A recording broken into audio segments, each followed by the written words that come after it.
Good morning. This is Chad with West Gable Services Pressure Washing.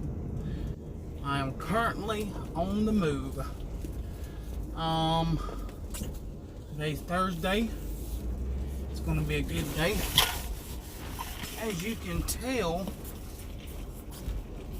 I'm not in Hunter's Cove, and that reason being, Hunter's Cove don't pay to the end of the job.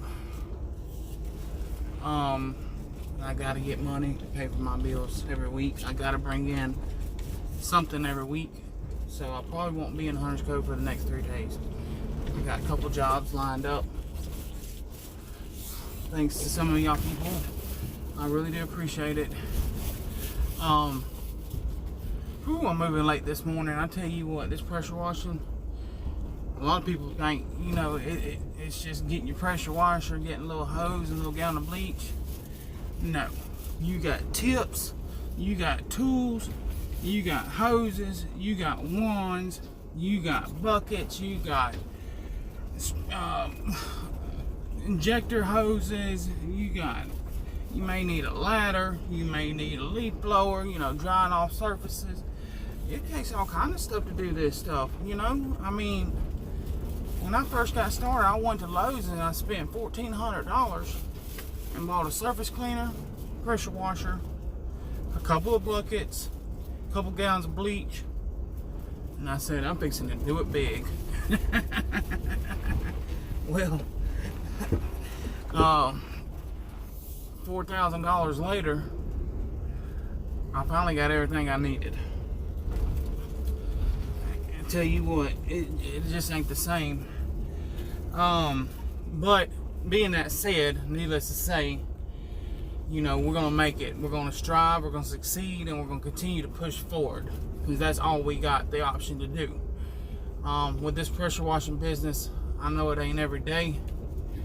It may be, once a week, but I still try to do the best job that I can, that one job a week.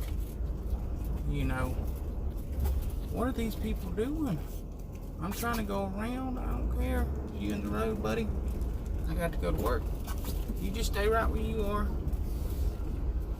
I'm gonna go on and push through. And you go on move out the way.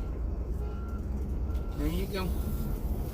Y'all been sitting there the whole time. I mean, you act like you want to move whenever I get going. You should have done moved earlier before I even came down the driveway. Sorry about that. People get slow reactions sometimes in the morning. I've been up since 5:30. I usually get up around 1:30. Tell me if y'all do this. I don't know. Guys may do this. I know a lot of women that don't. Get up about 1:30, maybe 2 o'clock. Go and make you a cup of coffee. Get on the couch. Eat you a little breakfast, maybe some grits, eggs, sausage, waffles. Make all that together, not at one time. And go ahead and eat you a good breakfast, take you a shower, and get on the couch and take you a little nap until you gotta get up and get ready to go. Now that to me is a good morning. I done got up, got to take a nap and everything, watch me a little TV. But I love it. I don't know what it is about it. I'll tell you one thing I do love and I do miss, and that's my grandparents, man. My grandfather was a big inspiration to me. I mean, I look around at everything that I've got and everything that I've achieved in life, and I see nothing but him.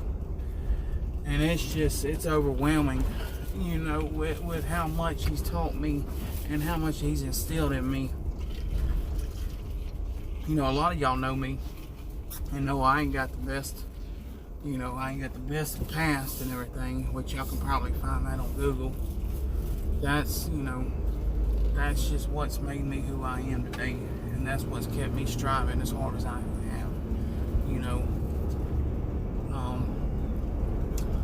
I care about my community, and I care about who I am as a person, and I really do care about what people think of me.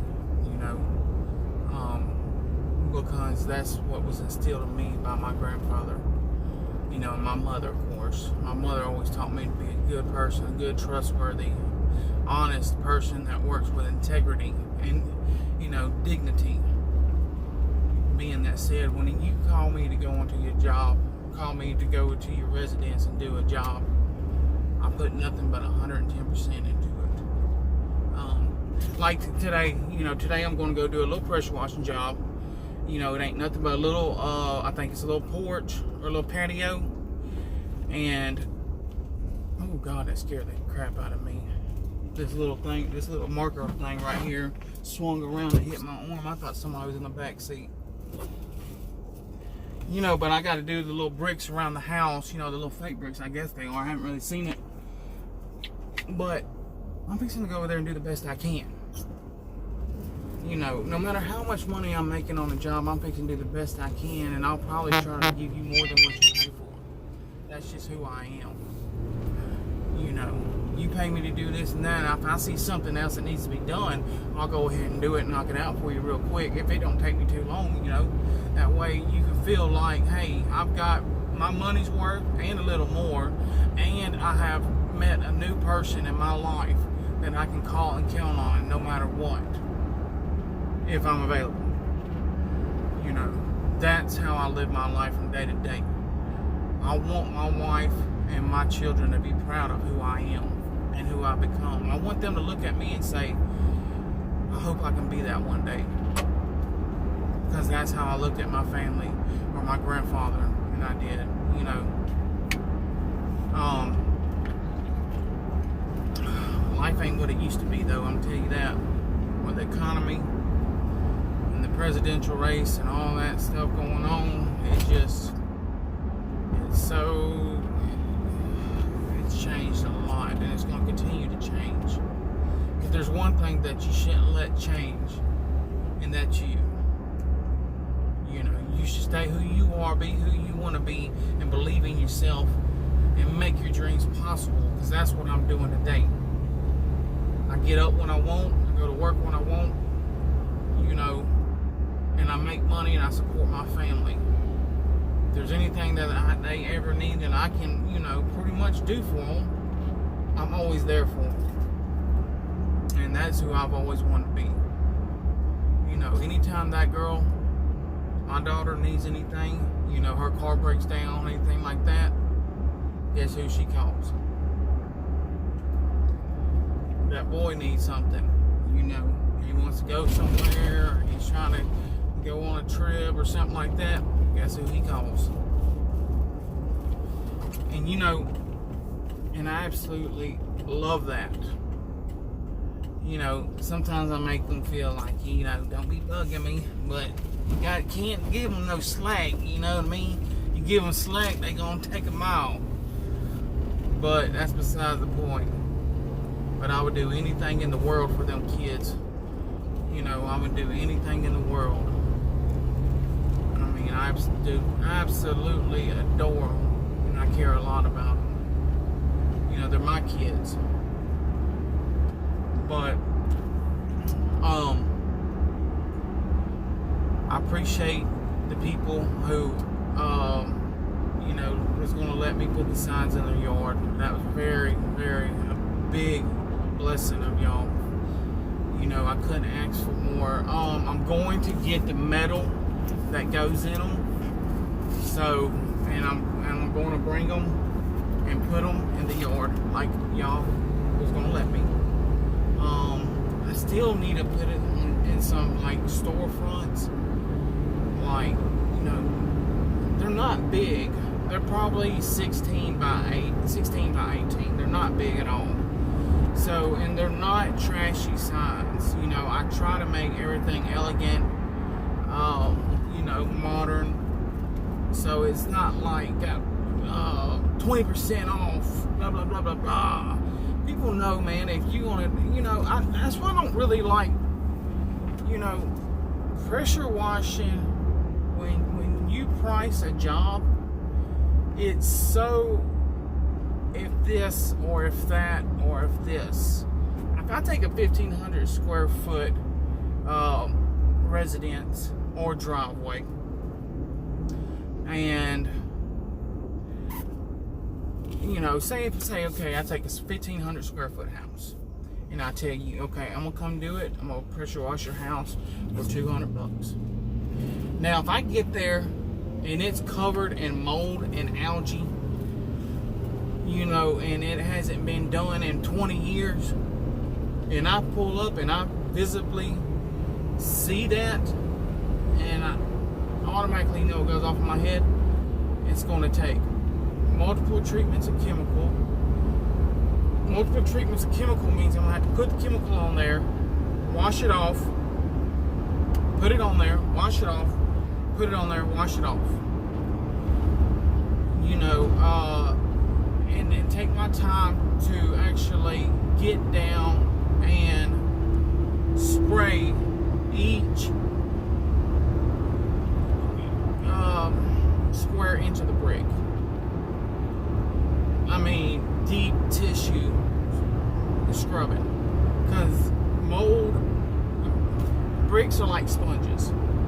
You know, mortar is like a sponge, concrete is like a sponge. You don't get it cleaned, that stuff gets down in them pores and does not come out. You know, it does not come out. So it's going to take me a while to do this. Hold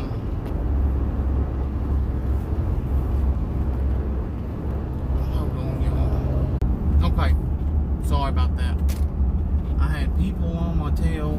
You know, they see I'm pulling a trailer. They see I'm pulling a trailer, and they're doing 70 in a 45. You know, it's ridiculous. But yeah, it's going to take me a while to do that. It's going to take me a lot longer than it would if I just pulled up and it was, you know, it was slightly, you know, dirty. And people just, I try to make my prices cheap. You know, I try to make my prices cheap compared to some people. Like, I did a job the other day. I did a couple weeks ago. I went over there and it was a big job. You know, it was a lot of concrete, a lot, like walls of concrete, sidewalks, back walkways, back driveway, front driveway. They come out and quoted her $1,200. I quoted her $400. She was happy. She was happy. I was happy. I should have, you know, it took me 2 days. I should have quoted her more, but, you know, I worked my tail off on that job. I worked my tail off. But I'm fair. You know, I'm fair with my prices. If y'all, you know, I just try to be reasonable, man. Any day I can make $200 in a day is a good day for me. Like I always say, that's a good day for me. A man once told me, he said, don't get too greedy. You know, $200 in a day, that's some of these welders and pipe fabricators are making, you know. But I think God's gonna keep me. I'm gonna tell you what, and I ain't, you know, I ain't trying to turn this religion or whatever, however you want to say it. But I'm gonna tell you a little thing about God, me and my God's relationship. Me and my wife have never went without. Now, I'm gonna tell you something about me. I ain't perfect. Back in the past, you know, I've been down and out. But I'm gonna tell you what happened to me one time. You know, not to embarrass my wife or nothing, but back in the day, me and my wife, we was kind of, you know, we was a new couple, so we was kind of on the ins and outs. I was, you know, didn't have no job, working a little, I think it was cutting grass. We got to the point one day, now this actually happened. I'm drinking coffee and tea, as y'all can sorry. I want the coffee, but it kind of makes me nauseous, but I like it. like the taste of it. But I drank non-black. Got this Reese's cup I got. I think it was for Christmas from my daughter. I love Reese's. But me and my wife was at the house one day, and we made our last meal. Now, I'm not lying. I don't know if y'all can really fathom that. We made our last meal. Like, we probably had some beans and corn and stuff, but our meat, no more. Spices and stuff to make, no more. We made our last meal. And I tell you what, I was sitting there in that bedroom, and I said, Lord, what am I going to do now? I really had no earthly idea. I was calling family. You know, can I borrow some money to get some food? And they wouldn't even come through for me. You know, wouldn't even come through. They thought I was just lying to them. You know, like who lies about that? You know? But I'll tell you what, I sat right there and I prayed. I got a phone call. Food stamp office called me that after I got done praying, and they said, do you need food stamps? And I said, yeah. And they said, okay. They asked me a couple questions. They said it'll be on there in 24 hours. We'll give you emergency food stamps. I said, praise the Lord. I told that lady, I said, we just cooked our last meal and had nowhere to turn. I mean, if that ain't the Lord, I don't know what is. You know, we ain't got everything we want, but we sure ain't going without. Well, let me get on this maps. I can't, my phone won't do both for some reason. But I love y'all, and join the group. Please join my group. I got a group coming up. I done made it, or it's made. Please join the group. Okay? I'll get back with y'all. Love y'all.